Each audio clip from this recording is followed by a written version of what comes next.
Hello दोस्तों, नमस्कार। मैं हूं आपका दोस्त धनेश और आप देख रहे हैं कृषक इंडिया, कृषक भारत। दोस्तों, आज के इस वीडियो में मैं आप लोगों को बताऊंगा कि किस तरह से हम फार्मिंग करें जिससे हमें नुकसान न हो और हम सफल पोल्ट्री फार्मर बन पाएं। तो चलिए आज के इस वीडियो को शुरू करते हैं। दोस्तों, शुरुआत हम चिक्स से करेंगे और मुर्गी के सेल होते तक हमें क्या क्या करना है ये देखेंगे। तो सबसे पहले हमें चिक्स लेते टाइम ये ध्यान देना है कि हम रजिस्टर्ड हैचरी से ही चिक्स को ख़रीदें। अगर नहीं मिलता है तब की बात अलग है, लेकिन अगर आसपास में कोई रजिस्टर्ड हैचरी है तो वहीं से हमें चिक्स लेना है। और इस बात का भी ध्यान देंगे कि उसको मैरेक्स का वैक्सीन लगा होना चाहिए। दोस्तों, आप देखेंगे कि हम लोकल हैचरी से ले लेते हैं चूज़ा और उनको कोई भी वैक्सीन नहीं लगा रहता है और बाद में आकर के हमें परेशानी का सामना करना पड़ता है। दोस्तों, हमारे शेड में कई बार चूज़ों को इकोलाई का समस्या हो जाता है और हम सोचते हैं कि हमारे शेड में आने के बाद यह समस्या शुरू हुआ है, लेकिन होता यह है कि अगर लोकल हैचरी से लाते हैं तो वहीं से इकोलाई की समस्या हमारे चूज़ों के साथ आ जाती है और हमें पता भी नहीं चलता। इसलिए कोशिश करें कि जो चिक्स ला रहे हैं वो रजिस्टर्ड हैचरी से हो और अच्छी क्वालिटी का चिक्स हो। चिक्स लेते टाइम उसका वज़न का भी खास तौर से हमें ध्यान देना चाहिए, क्योंकि एक चूज़ा का जो वज़न है वो 35 से 40 ग्राम का होता है और हम एक चूज़े को तो नहीं तौल सकते। इसलिए आप 10 या 20 चूज़े को उठा करके अपने जो तौलने का मशीन होता है उसमें रखें तो उनका वज़न दिखा देगा, फिर एवरेज आप निकाल सकते हैं। तो इस तरह से वज़न करके ही चूज़े को लेना है। अगर आप 25 से 30 ग्राम का चूज़ा लेते हैं तो आप यकीन मानिए, आप उसको जितना भी विटामिन खिलाए, जितना भी अच्छा दाना खिलाइए, उसका वज़न तेज़ी से नहीं बढ़ेगा और आपको नुकसान होगा। किसान साथियों, आप चूज़ा लेते वक्त इस बात का ध्यान दें कि आपने जिस ब्रीड का डिमांड किया था वो ब्रीड है या नहीं, क्योंकि अभी इतने फ्रॉड भरे हुए हैं कि आप मांगेंगे कुछ दूसरा ब्रीड और आपको थमा देंगे कोई दूसरा ब्रीड। तो इसलिए ब्रीड का आपको खास तौर से ध्यान देना है और उसी ब्रीड का आपको सिलेक्शन करना है जिस ब्रीड का आपके एरिया में डिमांड हो।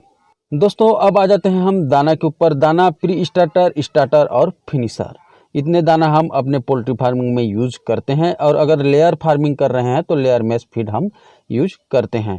लेकिन कई किसान साथी करते क्या हैं, वो लोग फिनिशर दाना को अपने छोटे छोटे जो एक दिन के चूजे हैं उनको दे देते हैं।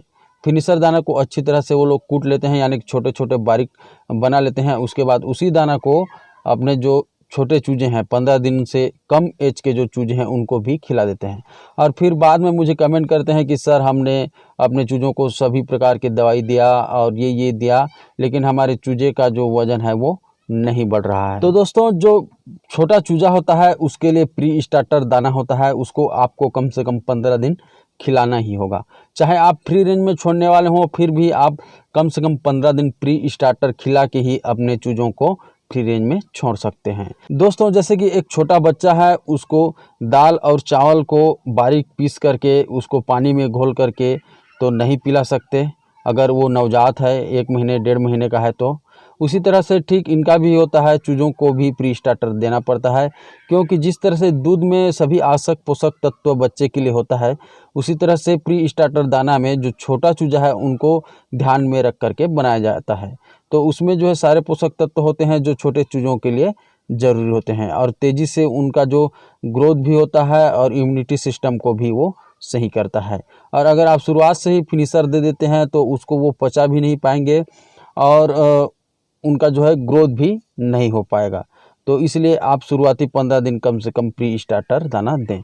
और आपके पास नहीं है तो कम से कम स्टार्टर को छान करके आपको देना है, लेकिन फिनिशर को बिल्कुल भी आपको नहीं देना है। दोस्तों, नेक्स्ट जो पॉइंट है वो है बायोसिक्योरिटी। बायोसिक्योरिटी के बारे में आप लोगों को पता नहीं होगा तो मैं आप लोगों को बता दूं कि बायोसिक्योरिटी मतलब होता है ऐसे चीज़ों को अपने शेड में आने से रोकना जिनसे हमारे मुर्गियों को बीमारी हो, जिनसे हमारे मुर्गियों को नुकसान पहुँचे।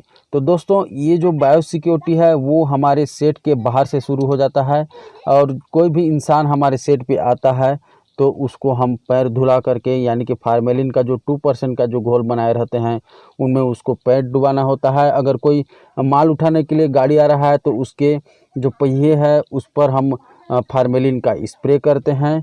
और इन सारी चीज़ों का आपके पास सुविधा नहीं है तो आप कोशिश करें कि ऐसे लोगों को घुसने न दें अपने शेड के ऊपर जिनसे आपके मुर्गियों को खतरा हो, यानी कि जो कीचड़ में चल के आ रहे हैं या तो जो नंगे पैर आ रहे हैं या कहीं से भी कोई भी मुंह उठा के आ जाता है, तो उन लोगों को आपको आने नहीं देना है। आप यकीन मानिए, अगर आपने बायोसिक्योरिटी का ध्यान नहीं दिया, यानी कि साफ सफाई का ध्यान नहीं दिया, तो आपके शेड में ऐसी ऐसी बीमारियां आएंगी जिनसे आपको बहुत ज़्यादा नुकसान होगा। आप उसके बाद जितना भी वैक्सीनेशन, जितना भी दवाई करते रहिए, आप अगर बायोसिक्योरिटी का ध्यान नहीं दिए तो वो दवाई और वैक्सीन कोई काम का नहीं रह पाएगा। इसलिए आपको अपने शेड का साफ सफाई, उसका जो है डिसइंफेक्टेंट का प्रयोग करते रहना है। और अनवांटेड पर्सन को या तो फिर जो जंगली कौवे होते हैं या अन्य कोई पक्षी होते हैं या कोई जानवर होते हैं जो आपके शेड के आसपास में मंडराते रहते हैं, उनको आने से रोकना है। क्योंकि कई प्रकार की जो बीमारी है वो जंगली जानवरों से मुर्गियों में आ जाती है। और जो हमारा पोल्ट्री शेड होता है वो अक्सर गांव के बाहर खेतों में होता है, तो वहाँ पर कौवा उड़कर आ जाता है या कोई अन्य पक्षी उड़कर आ जाता है या तो कोई कुत्ता या लोमड़ी आ जाता है। तो इन चीज़ों को आपको ध्यान देना है, आपके शेड के आसपास में नहीं आने देना है। किसान साथियों, टेम्परेचर बहुत ही ज़्यादा प्रभावित करता है हमारे पोल्ट्री फार्मिंग को। आपको ध्यान देना है कि अगर आप चूजे लाते हैं तो कम से कम 8 से 10 दिन तक जो वहाँ का तापमान है जहाँ पर आप चूजे रखे हैं 35 से 36 डिग्री के आसपास होना चाहिए। और अगर आप तापमान को नियंत्रण नहीं कर पा रहे हैं तो कम से कम 32-33 डिग्री होना ही चाहिए। अगर उससे तापमान कम होता है तो आपके मुर्गियों को निमोनिया हो सकता है और कई प्रकार की बीमारी भी हो सकती है। अगर आपको सक्सेसफुल पोल्ट्री फार्मर बनना है तो आपको हवा और तापमान पर खास तौर से ध्यान देना पड़ेगा। क्योंकि अगर आपके चूज़ों को ठंडी हवा पड़ती है तो वो जो है वो निमोनिया लेकर आती है, CRD लेकर के आती है और कई प्रकार की ऐसी बीमारियां लेकर आती है जिससे कि चूज़ों की मृत्यु होती है। क्योंकि चूज़ों की जो है इम्यूनिटी कम होती है और वो बहुत जल्द बीमार पड़ जाते हैं। दोस्तों, अगला जो पॉइंट है वो है वैक्सीनेशन। अगर आप देसी मुर्गी का पालन करते हैं तो वैक्सीनेशन बहुत ही ज़्यादा ज़रूरी है। और वैक्सीनेशन इसलिए ज़रूरी है दोस्तों, क्योंकि अगर आपने वैक्सीनेशन नहीं किया तो ऐसे ऐसे बीमारी होते हैं जिसमें से 80 से लेकर 100% तक मृत्यु दर होती है। और अगर आपके शेड में यह बीमारी आ गई तो आपके मुर्गियों को बहुत ज़्यादा नुकसान पहुंचाने का चांस होता है। इसलिए आप अगर देसी मुर्गी का पालन करते हैं तो 7वें दिन लसोटा का, 14वें दिन गम्बोरो का और 24 से 28 दिन में फिर से रानीखेत का बूस्टर डोज आपको देना है। दोस्तों, ये जो चीज़ें मैं आप लोगों को बता रहा हूँ वो बेसिक चीज़ें हैं। और अगर इससे भी ज़्यादा डिटेल में आपको जानना है तो हमारे चैनल पर सारा वीडियो उपलब्ध है। आप चैनल पर जाकर के देख सकते हैं और अच्छी तरह से पोल्ट्री फार्मिंग करना सीख सकते हैं। दोस्तों, लास्ट पॉइंट है मेडिसिन, यानी कि दवा। दवा का उपयोग हमको आना चाहिए अगर हम कमर्शियल रूप में पोल्ट्री फार्मिंग कर रहे हैं तब। और अगर आपको कोई भी मेडिसिन के बारे में नॉलेज नहीं है, आपको जानकारी नहीं है, तो हमारा जो नंबर है 74 71 16 86 16, इस नंबर पे आप व्हाट्सअप करके दवाइयों के बारे में, कोई बीमारी के बारे में पूरी जानकारी आप ले सकते हैं। याद रखें दोस्तों, ये इसमें जो है कॉल नहीं लगेगा, सिर्फ व्हाट्सअप नंबर है।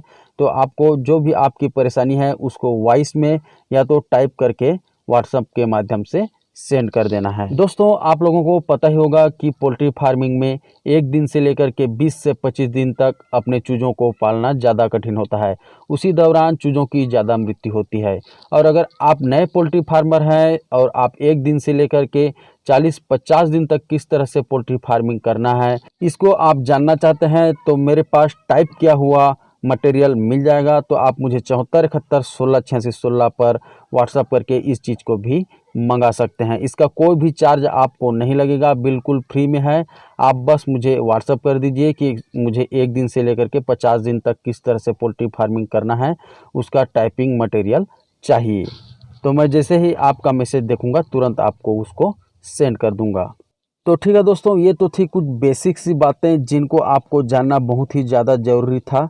और इन चीज़ों को आप जानने के बाद इसी में आप ज़्यादा नॉलेज लेते जाएंगे तो आपको और कई सारी चीज़ें जानने को मिलेंगी। लेकिन ये जो बेसिक चीज़ है उसको आपको जानना बहुत ही ज़्यादा ज़रूरी था, इसलिए मैंने इसके बारे में आज वीडियो बना दिया। दोस्तों, और अधिक जानकारी के लिए हमारे चैनल पर बहुत सारा वीडियो है, आप वहां जाकर भी वीडियो देख सकते हैं और कुछ वहां से भी नॉलेज आपको मिल जाएगा।